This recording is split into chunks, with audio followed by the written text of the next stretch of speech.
Organising secretary. আজকে আমাদের মহিলা দলের ৪৭তম প্রতিষ্ঠা বার্ষিকী ছিল। সেই প্রতিষ্ঠা বার্ষিকী শেষ করে আমার সাথে আমার আরও বোনরা ছিল।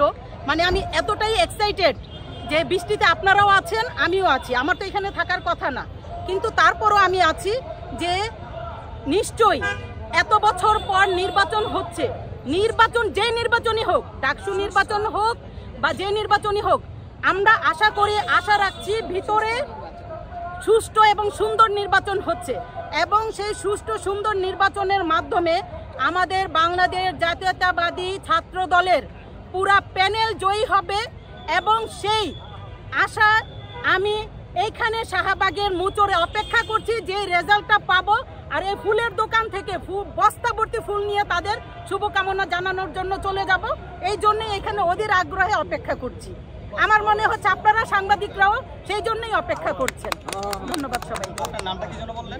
আমি সালেহা আক্তার। আচ্ছা, নির্বাচনের বিষয়টা কেমন দেখতেছেন? নির্বাচনের বিষয়টা বাহির থেকে আপনি যা দেখছেন আমিও তো তা দেখছি। আপনি কি দেখছেন? আমি তো দেখছি ওই যে গাছে কৃষ্ণচূড়া ফুলটা দেখা যাচ্ছে, খুব সুন্দর। এখন আপনি যদি বা আমি যদি ওই ফুলটার সামনে যেতে পারি, ওই ফুলটাকে আমি স্পর্শ করতে পারি, ওই স্পর্শ করার সৌন্দর্য উপলব্ধি আর দূর থেকে দেখার সৌন্দর্য উপলব্ধি কি এক? আচ্ছা, সব থেকে বড় প্রতিপক্ষ আসলে কাদেরকে মনে করছেন এই নির্বাচনে? আসলে ছাত্রদের নির্বাচন, এখানে নির্বাচনে পক্ষ বিপক্ষ প্রতিপক্ষ থাকবে। যারা জয়ী হবে যার যার অবস্থান থেকে তাদের জন্য তো শুভকামনা, আর যারা জয়ী হবে না তারাই প্রতিপক্ষ।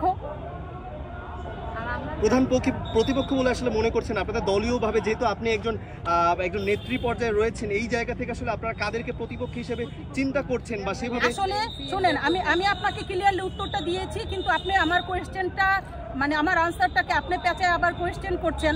আমি এক কথায় বলে দিয়েছি, আমি যেহেতু বাংলাদেশ জাতীয়তাবাদী মহিলা দলের অর্গানাইজিং সেক্রেটারি, আমি আমার ছাত্র দলের ভাইদের পক্ষ মানে সুফল পাওয়ার জন্য এখানে আসছি।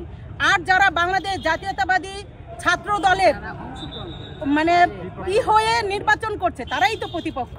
এবার সে যে দলেরই হোক, যেই হোক।